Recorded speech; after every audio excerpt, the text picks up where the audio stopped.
for the winner by split decision, Robert The Reaper Whittaker.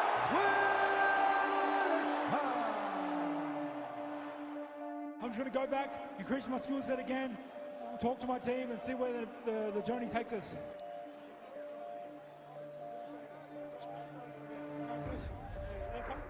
Whittaker. I can't help but feel a little bit bad for Whittaker, right? I mean, he just comes out of a war, breaks his hand, has to go in and have surgery on his hand, so that's certainly still healing, and boom, he walks right into top contender Kelvin Gastelum. I mean, you know, hard to get too much of a rest there, right? No rest for the weary. So Kelvin Gastelum got the nod. He's going to be taking on Robert Whittaker for the middleweight championship, and it's a great choice. My only sights and only goal at this point is to fight Kelvin Gastelum. He is too dangerous of an opponent to ignore, and if I don't give him the respect he deserves, he'll run over me. He did tell media that he thinks, you know, you may be slightly underestimating him. Do you agree? He might be right. I don't think he's anything special. What is up, MMA fans, and how is it going? Before I jump into each of these guys' records, I just want to say a massive thank you to all of you for your amazing support, all of your awesome comments on the video, and for subscribing. I was going to do a 10 subscriber special, but you guys absolutely smashed it, and we're here at 50. So I'll try and get something for that out next week. And without further ado, let's get started. So what a title fight we have here. Robert Whittaker defends his UFC gold against the tenacious young challenger Kelvin Gastelum. As you can see from Rob's record, he is on a 9-fight winning streak and undefeated since his move up to middleweight, where he has fought some absolute killers on his run up to the title. There's no doubt in my mind that Whittaker is champion material after beating all these guys in dominant fashion, and particularly after he showed the heart and grit that he did against Yoel Romero in the second fight. He was hurt and knocked down so many times but never out cold, kept pushing, countering and demonstrating that he has massive amount of heart, grit and determination to keep the strap in those championship rounds against a man of steel that nobody wants to face. Then you have Kelvin Gastelum. In his last 9 fights he has lost 3, one to the current welterweight champ Tyron Woodley, no shame in that, Woodley is an absolute beast. Then a controversial split decision loss against Neil Magny, and a submission loss to Weidman, where it really seemed like Kelvin lost focus and got caught off guard by that arm triangle. Not trying to discredit Weidman whatsoever, but Kelvin has a black belt in BJJ, so it's not like he is lacking in his submission game at all. Other than that, Gastelum has looked really good. He's knocked out a lot of older fighters in the middleweight division, some in devastating fashion. Kelvin has demonstrated his extraordinary ability to take a punch with granite chin, and has also demonstrated fast hands, with his favourite tool being a 1-2 combination, which has caught a lot of people with.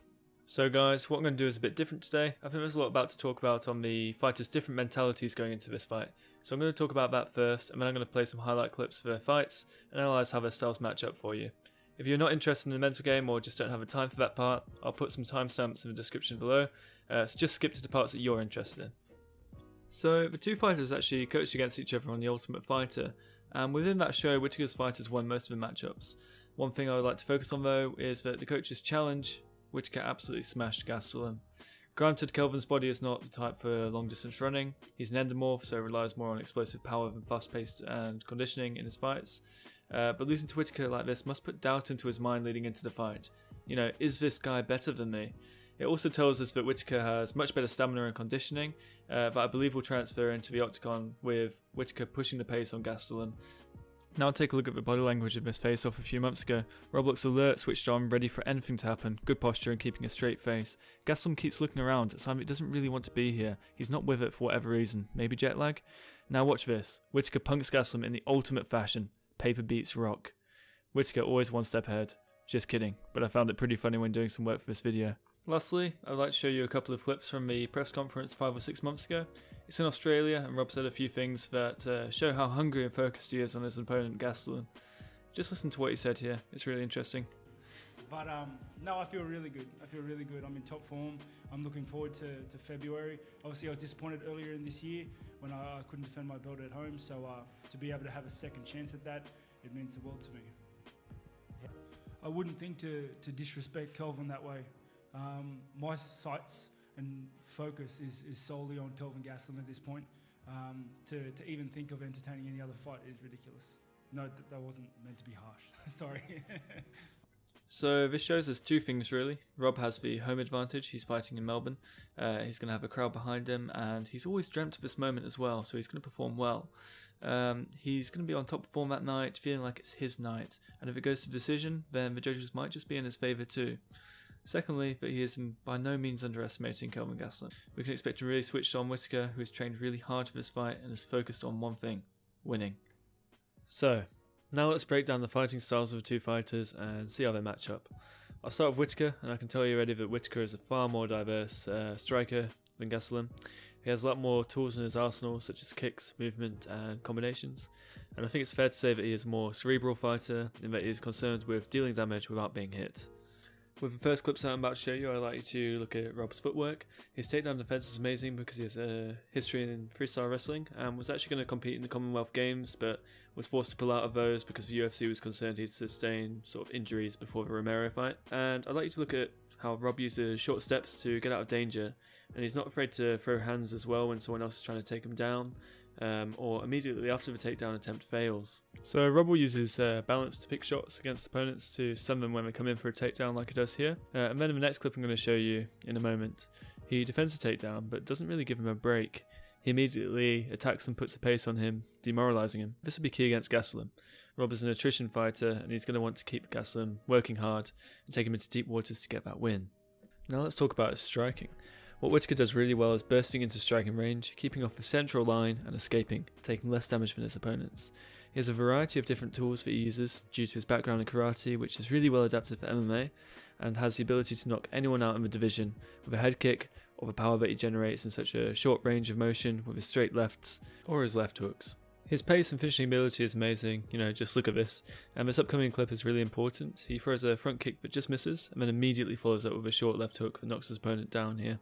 I think he's going to catch Kelvin Gastelum with this shot, and I'm going to explain to you why now. And let me just apologise for the quality of this clip, it's all I could find, but Jackery goes high with a head kick, and immediately after Gastelum just kind of watches him and gets hit clean with a follow-up hook.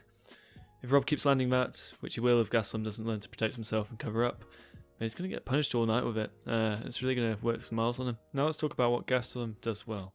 Although he's more of a one-dimensional striker than Whittaker, he's also really good at what he does. He has a Mexican style of taking a punch to get two in, has a few really nice traps that he likes to pull around that kind of 1-2 combination. For example, the pull 1-2 that he used to KO Michael Bisping and a few other fighters. And just overall, he overwhelms his opponents by rushing forward with his fast hands, and he seems to have this ability to always find the snooze button with that 1-2 combination. The question really is will he be able to find it against Whittaker? And if he does, will he be able to put him away? Because we know after the second Yoel fight, Whittaker is just a beast and won't give up whatsoever, even if he is hurt. And if Kelvin comes recklessly charging forward against Whittaker like Derek Brunson did, he's going to get knocked out or at least hurt, because Whittaker is really good at striking whilst moving backwards. I'm also not sure if you can really see it here in the clips, but Kelvin's footwork is really, really good. When he goes for the knockout, he'll jump forward slightly, drive through with his right hand, or he'll lean into range, slip the incoming punch, then step forward so his foot is almost behind his opponent's lead foot, and drive forward with his punch to knock his opponent off balance. So be watching out for this during the fight if you're going to watch it, because that's one of the key things that Kelvin will be trying to do to Whittaker, getting that foot close to Whittaker's foot and putting his weight through Whittaker, getting that knockout. So guys, unfortunately that brings us to the end of the analysis this time. Short and sweet I know, but I'm really looking forward to this fight, and what I want you guys to do is leave a comment below saying who you think will win and what your reason is. I also want you guys to leave a comment letting me know what analysis you want to see next. The comment that gets the most likes I'll do, so it's up to you guys really. Otherwise I'll just choose, you don't have to worry about a thing. Once again, a massive thank you guys for all supporting me and doing what I love, and I'll see you next weekend. That's just the drugs. Don't they make you feel numb?